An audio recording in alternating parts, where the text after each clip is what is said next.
Never mind our adorable daughter, but I'll have to see your face so much from next week that I'll probably grow tired of it.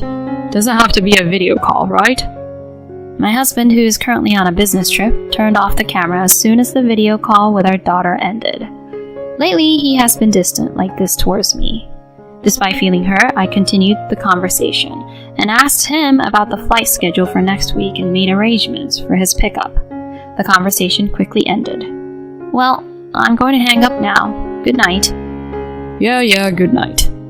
Just as she was about to hang up after hearing her husband's response, she heard him say these words.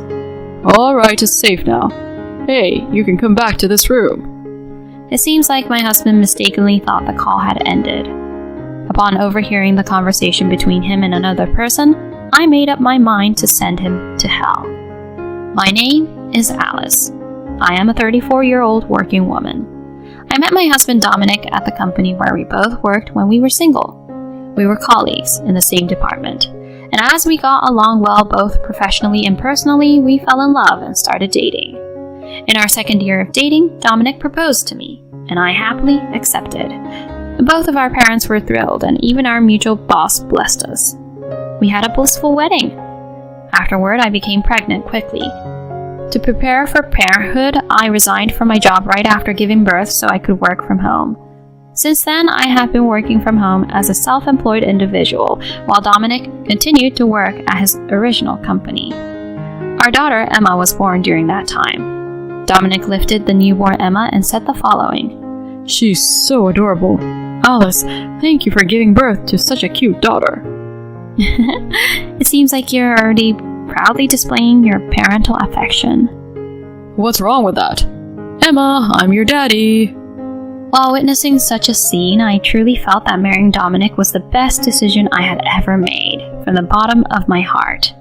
In fact, he was quite cooperative when it came to childcare. He didn't do much housework, but it seemed like he found Emma exceptionally adorable.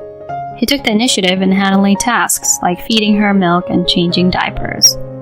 Emma, who was like that, is now 5 years old this year. She attends kindergarten, and with Dominic's gentle care, she has grown into a lovely little princess. Since 2 years ago, Dominic has been on a solo assignment in another region. It seems Dominic had reservations about being separated from Emma, but couldn't go against the company's decision.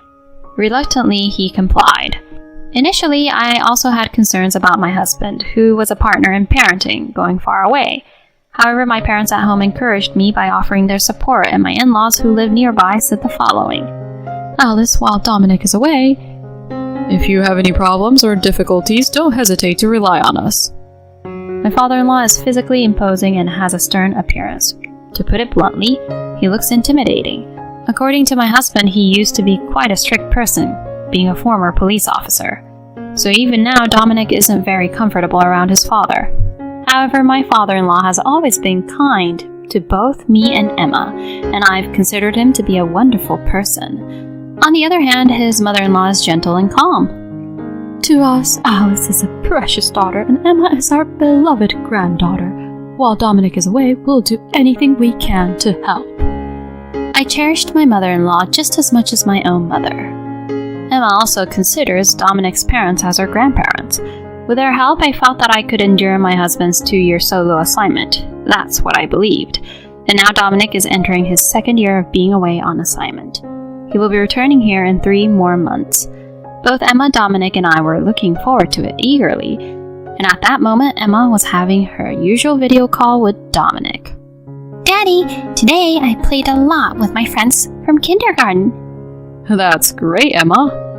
On the other side of the video call, my husband was still completely smitten with Emma. But Daddy, one of my friends had a Cinderella doll and I want one too. I see. I'll buy one for you right away. I hurriedly interjected, saying, Wait a minute. I just bought her a toy the other day because she kept asking for it. I've been meaning to say this for a while, but please, don't just give in and buy everything she asks for. While it may sound like I'm spoiling Emma when I dote on her, there are times when it seems like he's just indulging our daughter too much from my perspective.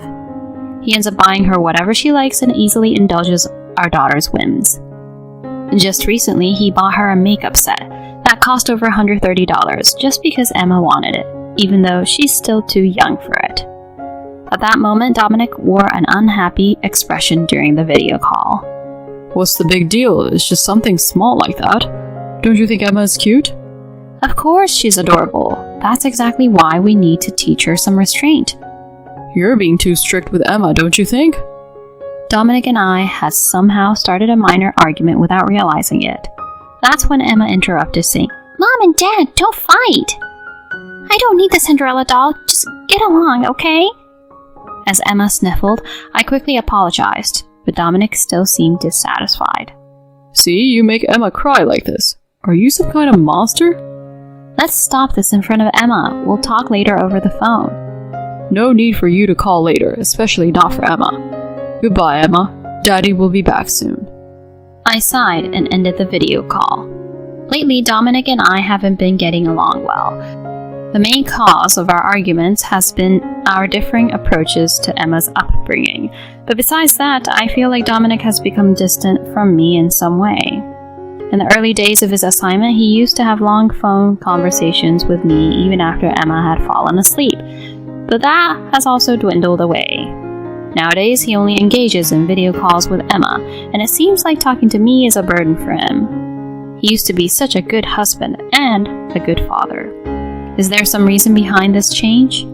Can we go back to being the happy couple we once were when he returns? I had started to think like that without realizing it. This happened 2 weeks before Dominic's solo assignment was about to end. As usual, Emma and Dominic were having a video call. I had some household chores that required my attention, so I wasn't listening to their conversation.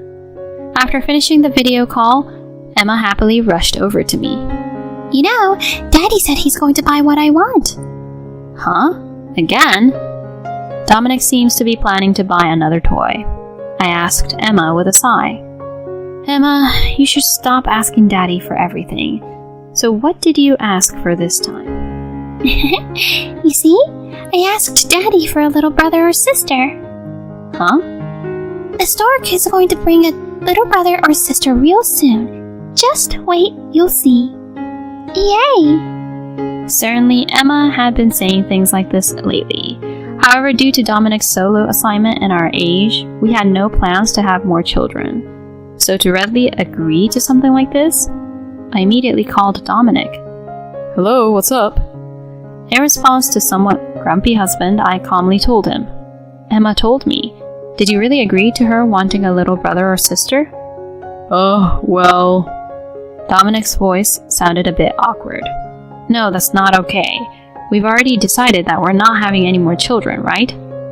Well, I mean, it was just a figure of speech. Anyway, don't give her false hope. I'll make sure to clarify things with Emma myself. There was silence from Dominic on the other end of the call. I spoke up to him in response. "Hey, are you even listening?" Ugh, shut up. Don't interfere in the promise between me and Emma. Huh? It's your casual attitude that's at fault here. Seriously, you're just so unlikable. That's why I can't stand it. I'm fed up with the idea of living with you again. Come on, don't say it like that. I'm going to hang up. Don't call me unless you have a reason. My husband said those cold words and hung up the phone. I was left to ponder Dominic's words, feeling down. And then the following week, Dominic and Emma had their usual video call. Emma dear, Daddy will be back next week, okay? Really? Yay! I was listening to this conversation next to Emma. When their conversation ended, I addressed the video call screen. "Dominic, I have something to talk about." Then Dominic turned off the camera and switched to a regular voice call. Emma aside, I'm going to see your face as much as I hate to next week, so it's a voice-only call, okay? I was hurt, but proceeded with the conversation. I asked about the flight time for next week in a businesslike manner, arranged for the pickup, and the conversation quickly ended. Well then, I'll hang up. Good night. Yeah, sure. Good night. Dominic said this, and I was about to hang up, but a few seconds later I heard a voice like this. It's all right now. Hey, you can come back to this room. At that moment, a question mark suddenly crossed my mind. Was my husband with someone else? I've been waiting long enough. I heard an unfamiliar, sweet, and high-pitched woman's voice from the other end of the call. Dominic thinks he hung up the call? No, more importantly, could he have brought a woman to his apartment during his business trip? With trembling hands, I operated my phone and pressed the record button for the call. You seem to be having a lively conversation with your wife, and it makes me jealous. Hey, I'm only having official communication with my wife. Can't be helped. Our conversation echoed in the background along with some rustling sounds. By the way, you will be returning to your family soon, won't you? It's what the company decided. I wish I could be with you more. All you do is lie. You can't wait to see your daughter. Well, Emma is such an adorable daughter. If you remarry me, you're going to love Emma too, okay? I was taken aback, my hand covering my mouth. Remarry? Adore Emma? What are these two talking about? By the way, do you think the divorce will go smoothly? She's strict with Emma. Even if it goes to court, I can use that as an advantage. I'll get custody of Emma. Then you, Mira, can move here and we can get remarried. That sounds good. I'll prepare for it so I can become Emma's mom too. Speaking of which, Emma mentioned wanting a little brother or sister. Really? In that case, we should prepare for that too. Then Dominic and Mira began their sleazy antics on the other end of the phone. While recording the unbearable audio, I trembled with anger. They not only betrayed me, but also planned to take Emma away from me. I will never forgive them. I will beat these people to hell. I clutched my phone with trembling hands. I couldn't sleep that night. I shed tears while watching Emma sleep peacefully. But I knew I had to become strong to protect Emma. I made up my mind to face this alone. The very next day, I started taking action immediately. I called his former boss, Luke, who has supported him during his single days. Hey, it's been a while. Are you doing well? Luke, it's been a long time. I have a few questions to ask. Through Luke, I learned about something important. Once that was settled, I immediately contacted my family and explained the situation to them. My family was surprised, but willingly accepted my proposal. And finally, I headed to my in-laws' house. 1 week later, I entrusted Emma to my family and waited at home. I heard the sound of the door opening and Dominic entered. Hey, why are you ignoring my calls? We had an agreement that you'd pick me up at the airport, right? Dominic shouted at me while carrying his suitcase. As he entered the room, he looked around and asked, Where's Emma? I was looking forward to seeing her. Where is she? Just sit down here. We need to talk. I calmly told him, and reluctantly, my husband sat down across from the dining table. So, what's this about? You were having an affair while on your business trip, weren't you? What? Dominic's gaze suddenly started to wander. I continued matter-of-factly. So, what's the truth? Were you having an affair? What are you talking about? You're just making things up. I remained silent and started to play the recorded audio from that day on my phone.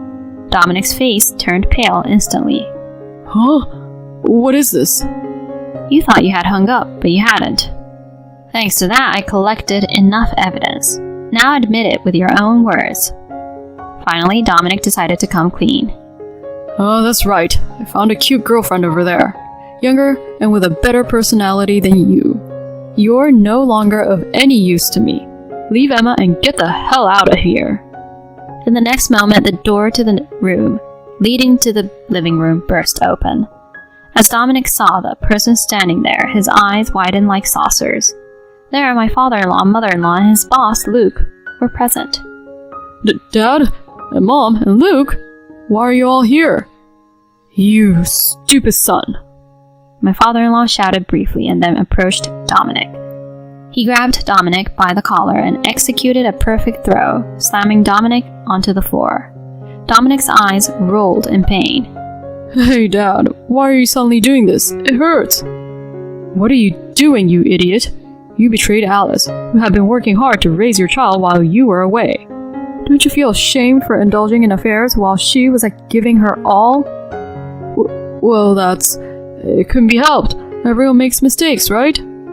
At that moment, my mother-in-law interjected sharply. Mistake? No, this is a blatant betrayal. With a son like you, I can't face Alice and her family. Mom? Calm down. Isn't it fine to cast off a wife like this? Dominic desperately appealed to his parents. Even if we get divorced, I'll still get custody. You both can continue to dote on Emma just like before. I'll bring a better wife than this old hag. Then my mother-in-law delivered a powerful slap to him in silence. After a moment of silence, it was his boss, Luke, who spoke next. Dominic, I investigated it, and it seems your affair partner is Mira, one of the office clerks at the branch, right? Rumors about this have been circulating for a while. What? The company is considering serious consequences. Be prepared for possible termination. This can't be. Cornered, Dominic finally turned to me for support, with my in-laws and Luke glaring at him. I'm sorry, Alice. Please, forgive me. I'll settle things with her, and from now on, let's live together as a family of 3. See? Everything will work out fine. I pushed Dominic away and shouted loudly. You've got to be kidding me. I'm getting a divorce from you. I'll demand alimony from both of you, so just wait for it. Of course, I'll have custody. After betraying the family with your infidelity, there's no way you can raise Emma, right? No, I can't live without Emma. Please. Don't ever show that face to me again, you scumbag. With those words, my father-in-law grabbed Dominic by the collar and silently dragged him to the front door. My mother-in-law repeatedly lowered her head to me, and I received kind encouragement from Luke. Later on, Dominic and I got divorced. He sought custody of Emma, which led to mediation, but due to my track record in raising her and evidence of his infidelity, custody quickly became mine. Subsequently, I also demanded alimony from Dominic and Mira. Since both of them had been fired from their jobs, they paid it from their savings, which apparently left them with nothing. They blamed each other and eventually broke up. My father-in-law promised to ensure that Dominic paid child support, and he threw Dominic onto a friend's tuna fishing boat. Dominic is now earning Emma's child support while working on the boat. On the other hand, I returned to my parents' house with Emma, and I'm leading a peaceful life. Emma doesn't seem too concerned about her separation from her father, as long as she has her mother. For now, I feel relieved. However, I frequently introduce Emma to my in-laws, who love and cherish her. My daughter also loves them dearly. From now on, I will remember my debt to my in-laws for taking my side and to Luke for helping me. I want to live a happy life with Emma.